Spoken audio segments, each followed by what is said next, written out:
Well, good morning, good morning, good morning. Good morning. Joel, like I said before, man, I'm sorry to hear about that loss. I know he's probably a Yeah.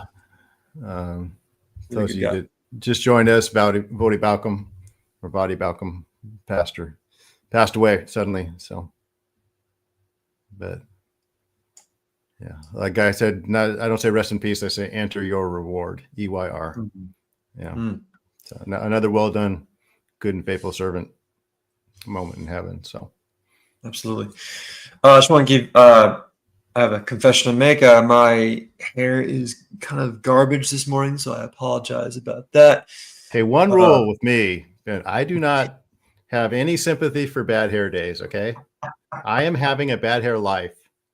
So I don't want to hear about it. why are you so salty? Sorry, a little sensitive on that. I just told my pastor was complaining about that a couple weeks ago because he like in his 50s. He said, "Look, I'm getting a little bald spot in my head," and I said, Get "I don't out. want to hear about it." He goes, "Oh, he said, this is how the conversation went real quick." He said, "I have two brothers like you that lost their hair early, and but I didn't." And I said, "Well, I got a little information for you. Both your brothers hate your guts for it." And I said, "Just for the record, I hate your guts too." And my pastor laughed just Just for the because, record. so sorry, us Well, good morning. follically challenged people have no sympathy for you guys with It thick looks white like Lucas here has a good head of hair based off of his All little right, photo well, there.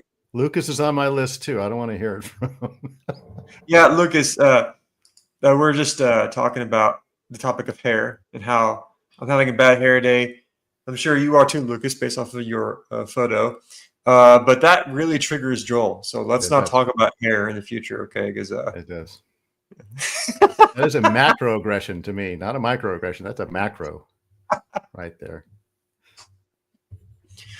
all righty. So All yeah, right. we'll let a few more people come in, and then we'll get started. I'm not sure if you saw, but Trump had a nice little get together at the UN. Yeah. Yeah, yeah. They Very they impressive. tried, uh, you know, foiling the escalator. That stopped working. He was trying to go upstairs. Okay, whatever. It just became stairs. The teleprompter didn't work.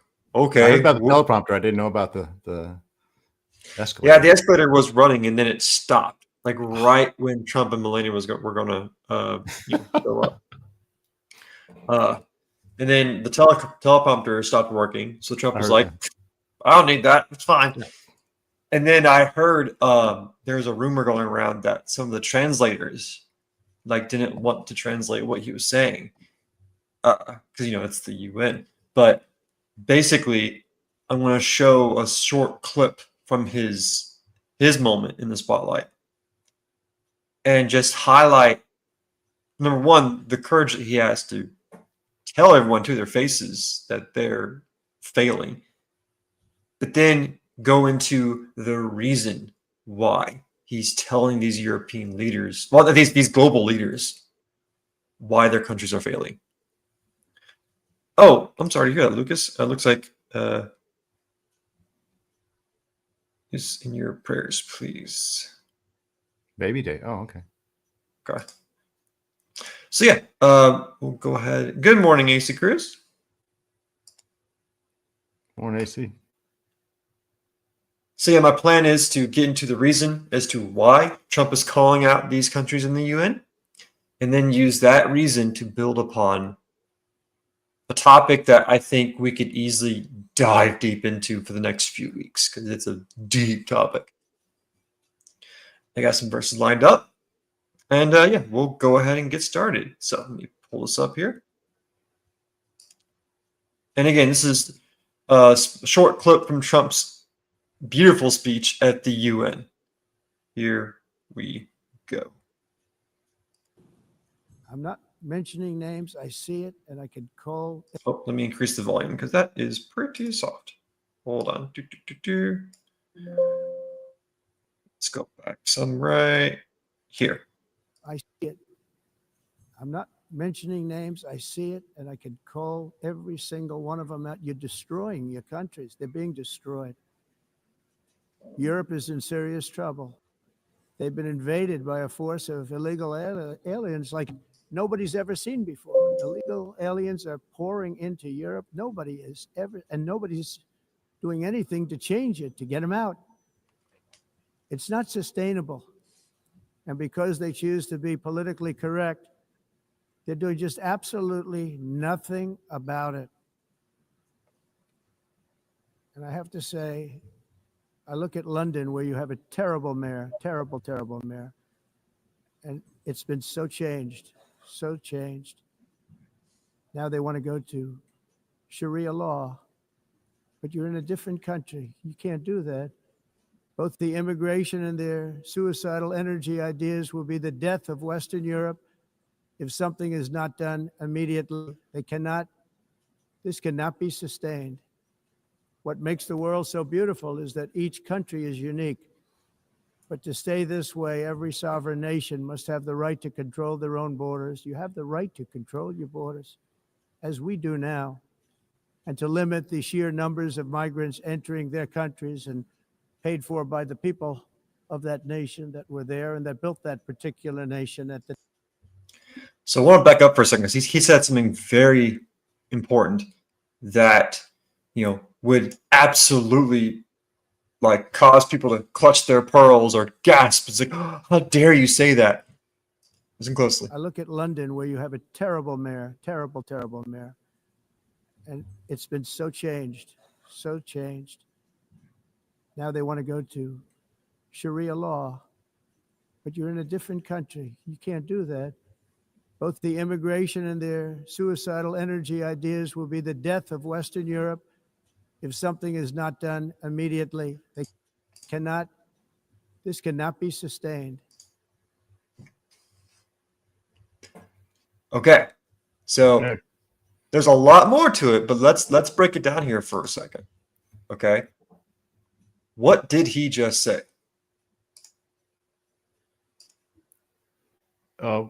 Well, I'm not sure what you're getting at, but I know he just called out the mayor, first of all. He called out the whole city of London, really, the whole country of Great Britain, Sure. are. Go ahead. Why? Why? Yeah. Because they're cowards. Okay. Why are they cowards? What's happening? Well, they're being invaded. By the Moors and the Saracens. They're the same ones that invaded Europe. You're a history guy. These are the same people that were defeated at the gates of Vienna, right? And turned back. And now, instead of coming on horseback with spears, they're coming on little boats, and all the woke people in Europe are opening the doors wide for them. Whenever I was a teacher, a lot of my questions, my students always thought I always wanted to ask them like really hard questions. I'm like, no, the answer is right there. You just have to say it. And that's it. He said it. He said the quiet part out loud. He said this invasion, this rise of this basically a modern version of what the Turks and the Saracens did in the Crusades happening all over again. Yeah. And we need to do something about it immediately. He said it for the whole world to hear. Yeah, and he's about 15 years. It's about 15 years late for them to hear, but they know it. They're just like he said, and he also used the word suicidal. Right.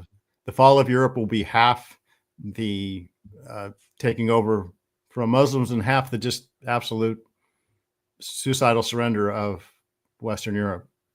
And that's the thing, the suicidal surrender of Western Europe. Yeah. And he's calling them out to the faces. There's other parts in the speech where he says, your countries are going to hell. Like, it's happening.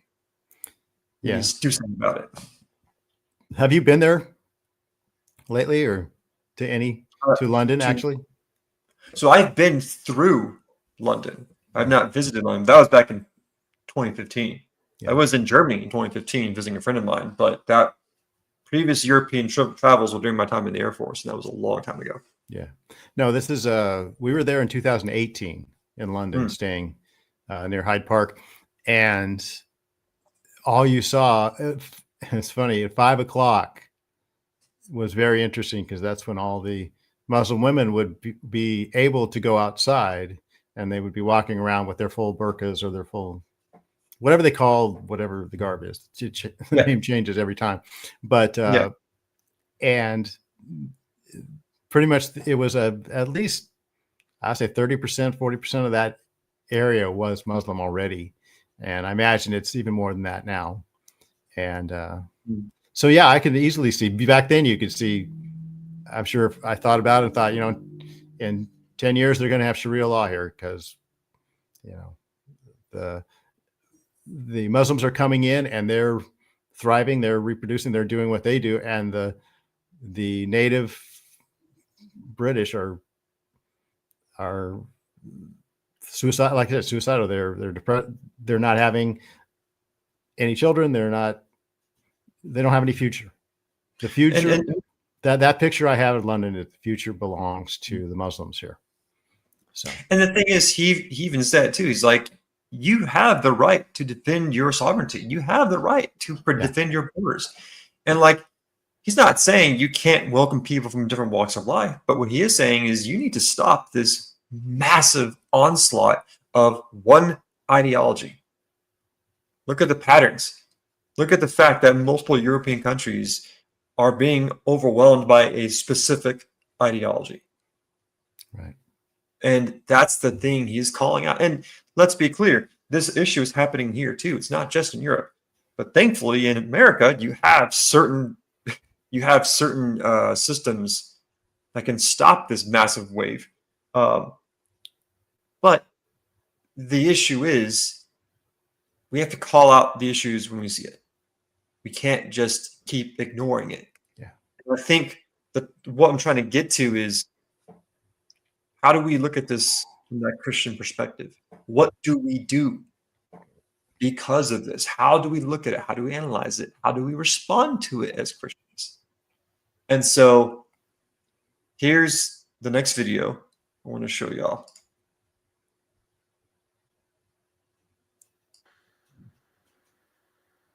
Want to know why Europe crumbles while their ancestors conquered? One word: apostasy.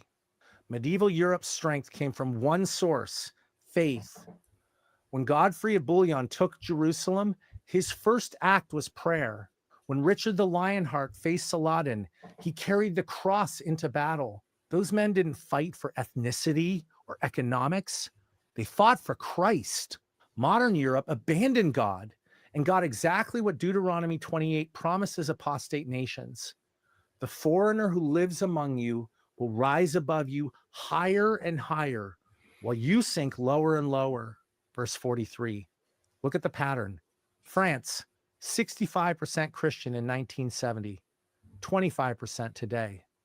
The result? Hundreds of churches converted to mosques, entire neighborhoods under Sharia, teachers beheaded for showing cartoons. UK closes 50 churches yearly while opening 423 mosques. London elected a Muslim mayor who calls moderate Muslims Uncle Toms. Germany cancels Christmas markets for cultural sensitivity while migrants assault women on New Year's Eve. And what's the Christian response? Turn the other cheek, they say. Jesus was a pacifist, they claim. Let me expose this lie that's destroying the West. Here's the truth about modern Christian pacifists. They preach peace from behind walls built by warriors and maintained by police. Every pacifist is a parasite on the violence of better men. They condemn the sword while sleeping under its protection. They call 911 when threatened, summoning men with guns to do the violence on their behalf. They demand military protection, then claim moral superiority over the soldiers who pull the triggers they voted to load. They're not anti-violence. They're anti-getting their hands dirty. They want the benefits of force without the moral weight of wielding it. That's not righteousness. That's delegated violence dressed up as virtue. Options. No, I know that is a hot take. Yeah. And the truth is, I'm here for it. especially after the death of Charlie Kirk, I see more and more Christians coming out and saying, look, I'm not going to go on the offensive, but you better believe I'll be on the defensive. Yeah. And if I see my community being taken over by radical ideologies, you better believe I'm going to do something about it, whether it's join a school board or going to politics or arm your family, like do something. Yeah. You can't just say, you cannot just use one part of scripture to justify your complete willingness to be taken over by evil. Yeah. Yeah. And I once did a podcast on the pacifist versus the peacemaker. And another historical example you appreciate is the difference between Winston Churchill and Neville Chamberlain. Neville Chamberlain was a pacifist, and Winston Churchill was a peacemaker. And the pacifist Chamberlain enabled that war, while the peacemaker Churchill did what he could to win the war and bring peace. Right. So, there's a saying, we all sleep at night not knowing that there are men guarding us who are willing to do incredible violence to keep us safe, and he made a good point. I mean, you don't want to get your hands dirty, and you think we have this idea that because we're somehow 20th century or 21st century Christians, that we'll never have to face this kind of thing. We'll never have to face violence or war or, all these things that every Christian throughout history had to face. They had to endure violence, and they had to commit violence. So we somehow think we're above this or we're beyond this, but look what's coming. I mean, this, to answer AC Cruz. Yeah, go ahead. Yeah, to answer AC Cruz, I think that did got stopped. I think Governor Abbott did stop that. I believe. I need to. A Sharia law city in Texas. I didn't hear about that. Yeah, it was definitely controversial. I think it was in the DFW area, but I think Governor Abbott did stop that. I'll need to verify that. Yeah, I hope so. But yeah, it's you're right. The thing is, the reason why I liked that video I just showed is he called him out. He said, "Look, it's very easy to say turn the other cheek when you're protected by men and women who are armed. It's very easy to say turn the other cheek when you have borders that are guarded by men and women who are willing to do that task to defend you." Yeah. And by the way, this is one of my pet peeves. Turn the other cheek does not mean violence. When it talks about when they slap you on the cheek, that's an insult. That's the ancient kind of visual for an insult. So when you're insulted, don't insult back. Don't lower, don't get into that. And plus, the one thing the pacifist people with, and believe me, I know and love some, they always say, well, I don't want to do violence to protect myself or defend my rights. And I'm like, well, what about my rights? Will you do it? Ooh, right. It's not just your rights. What about your child? Will you protect your child? Or will you protect, someone else? Will you come to someone else's defense? So, okay, so you're not willing to commit violence to protect yourself, but you're just going to stand by and watch a woman stabbed on a train or, people, but, a child grooming gang in London or whatever. You're just going to turn your back on that and you're going to say you're virtuous? Sorry, I don't buy it. There's the opening scene in a classic movie called Boondock Saints is where the priest giving the sermon, the opening scene of that movie, he's talking about how there's this innocent girl who was killed in broad daylight and no one did anything about it. They just kept walking. And he was like, we must all fear evil men, but the worst of all, we must all be mindful. The worst thing beyond evil men is people that do nothing in the sight of evil men. Right. I want to bring up this verse here. Got some verses lined up here. I got 2 from Old Testament and 1 from New Testament. And you can see the connection here. Joel, can you see that? Yes, I can. If you could read that for me. This When is I from saw that, Nehemiah 4:14. Nehemiah 4:14. When I saw their fear, I stood and said to the nobles, the officials, and the rest of the people, do not be afraid of them. Remember the Lord, who is great and awesome, and fight for your brothers, your sons, your daughters, your wives, and your houses. Amen. And this is obviously this is in the Old Testament. This is regarding the defense of a nation, of a city, and he's telling the children of God, it's like, don't be afraid, like fight, defend yourself. It's okay. The next one Yeah. here in First Chronicles, same thing. Can you read that for me, Joel? Sure. Be strong and let's show ourselves courageous for the benefit of our people and the cities of our God. And may the Lord do what is right in his sight. That's First Chronicles 19:13. So, Joel, those two verses, Nehemiah and First Chronicles, to sum up, what is that telling us as Christians? The Lord, we talked a little bit about Romans 13 and how governments are they're instituted to fight evil, basically, and to punish evil. And that has got to come through people. That has got to come through us. He's entrusted us with that, and he's trusted people to keep the government in check. And when government goes wrong, it's up to the people to remind them of their responsibility. And if they don't, to stand ourselves. I mean, And so, moving from the Old Testament to the New Testament, here in Philippians 2:3-4, do nothing from selfishness or empty conceit, but with humility consider one another as more important than yourselves. Do not merely look out for your own personal interests, but for the interests of others. Kind of like what you were saying before. Don't you dare think for 1 second it's all about you. Even though your souls and your keeping alone, the truth is God and his son, Jesus Christ, made it very clear. You are part of a community. You are part with other Christians. And if you see evil being done, it is not your right, is your divine duty to look out for their interests, to defend them, to fight for them against evil. Yeah, and it's only because, like I said, have lived in this little peace bubble for the last, I don't know, since the end of World War II, maybe. Here that, because of what people like my father did, who didn't have any illusions about what their responsibility was. He fought in World War II, and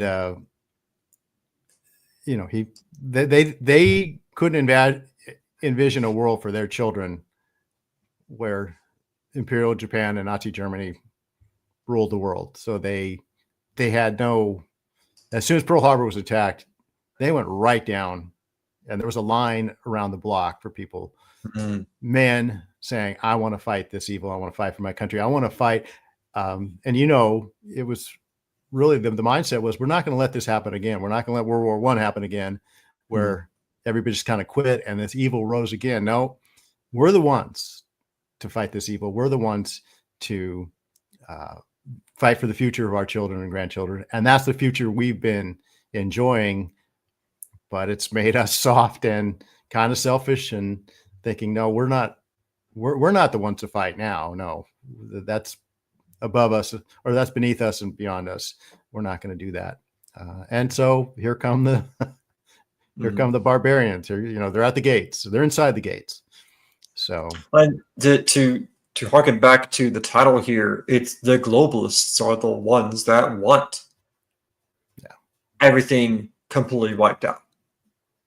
And make no mistake, when you get to a point in your life when you could recognize evil for evil and good for good, when that happens in your life, then you are also expected to defend what is good and fight against what is evil.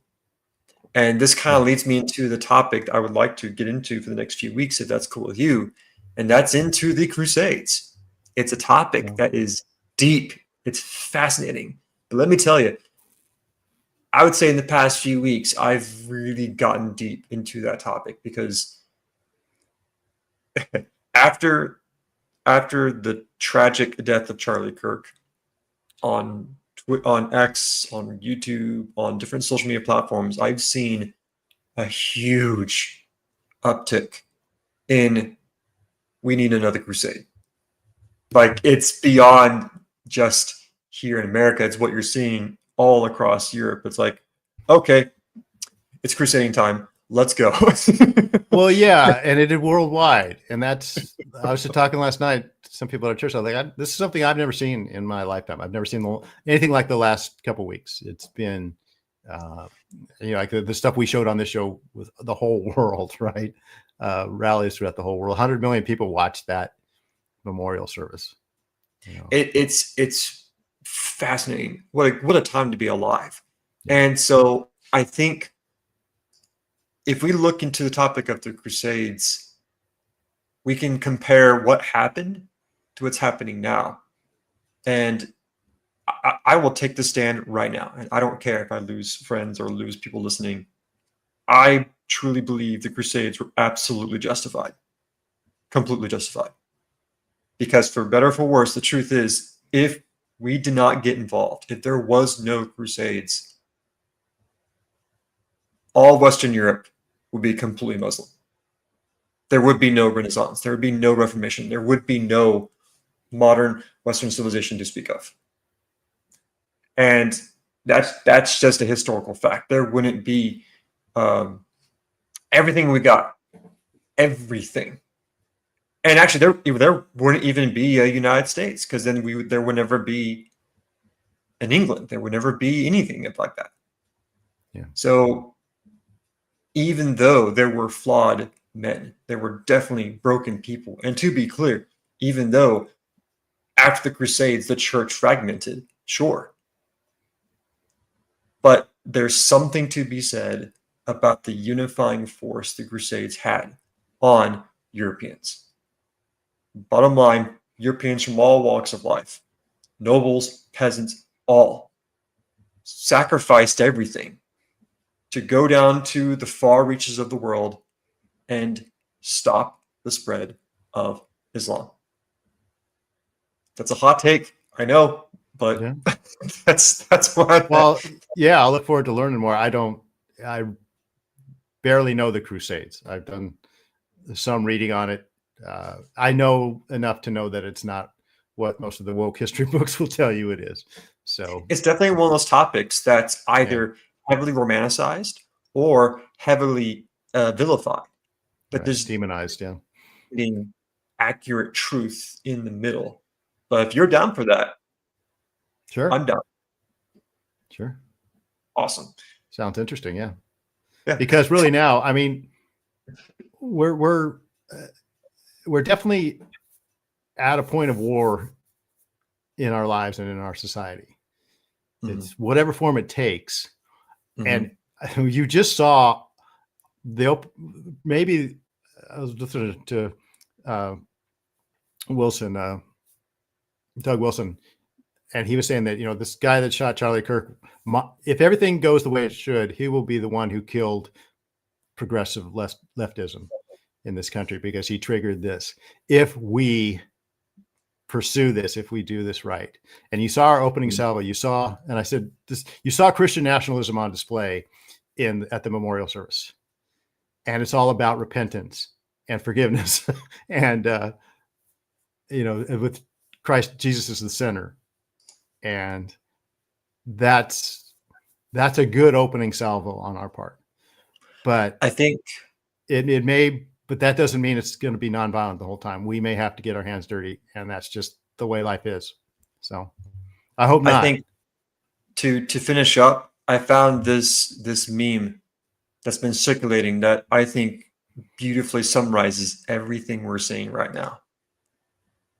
And so for those who are listening, basically, and I'll make sure to say it with the right words. Basically, what this meme is showing is it's a cartoon, and there's someone in the middle between the left and the right, and this would be, Charlie Kirk, and he's just saying, "Hey, I'm here to bridge the gap. I'm here to talk. Let's just talk. And on the left, you see the left taking him out. And the people on the right are like, what? He just wanted to talk. And you took him out. But then the left is a side that's saying, maybe you guys need to turn the temperature down a little bit. Yeah. And then the right has the laser red eyes, like they're full throttle. Yeah. Okay, we're done. We are absolutely done Yeah. playing around. We're done negotiating. There is no unity. We are done. Right. And all that stuff I said should not be seen as weakness. You know, Yep. all the stuff that was on display at that memorial service was not weakness. That's resolve. And that's, you know, getting ourselves right before God, before facing what we have to face. So, Absolutely. Yeah. Well, Patriots, as always, it's been a wonderful Friday. I look forward to the next few weeks. I'll make sure to do my research and prep accordingly. But yeah, have a wonderful day, Patriots. thanks, everyone. Joel, thank you for joining. Really appreciate it. God is Thank in you, Ben. charge. Good